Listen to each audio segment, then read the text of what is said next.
writing process is not writing at all, it's revising. I mean, revising before I even finish the sentence. I do so much changing. As we write, whether we're artists or actors or newspaper people, publishers, we're always looking for a response to say, yes, I'm on the right path.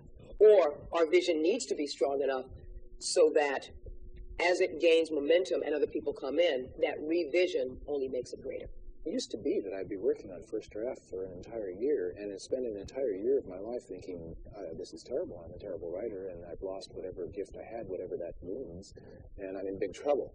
So I used to spend a lot of time thinking I was in big trouble. And now what I realized is that bad work at the beginning is just the necessary precondition to doing good work later on. I don't believe any writing is going to be good if it's just done in first draft.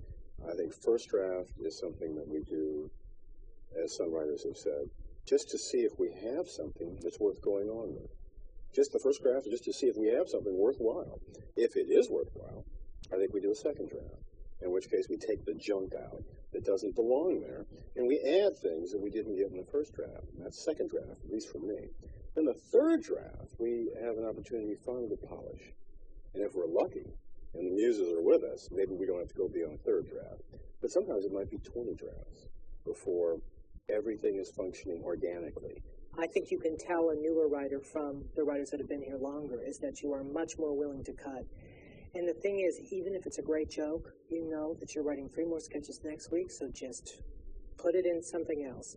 The thing is, it's like, even though the cake is really good, 4 pieces is going to make you sick, so just eat 1. And it's the same thing with, however genius the joke is or however profound the thought is, 1 is going to be better than 6 every time.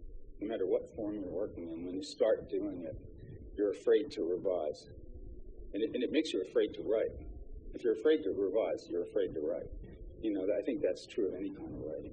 In commercial writing, you're revising all the way to the very end of the process. One of the things that really happens here, and it happens in all kinds of writing, is things don't work. You shoot a bunch of film, you cut it together the way you planned, it doesn't work. And you've got to be able to not just rewrite a line or two, but to step back and go, we have to make sense of something that doesn't make any sense. And we can't continue going down the 1 or 2 roads that we were going down before to make that sense. We have to step way back. We have to write like a whole new voice on top of this thing.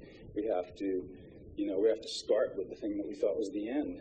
I revise as I write seamlessly with the act of conception. I can't talk about drafts. They don't exist for me. There's just reams and reams of paper that are being worked over constantly. My writing day will often start with simply rereading vast numbers of pages that precede the moment at which I've arrived. And then I'll add a page and then read more. I would probably spend 90% of my time rereading what I've already written and revising it as I go with a pencil. On any given day, maybe 10% of my time is devoted to adding something new, and the rest of it is devoted to reconsidering what I've already done. So revision, for me, is part and parcel of the everyday act of writing and indistinguishable from the act of conception.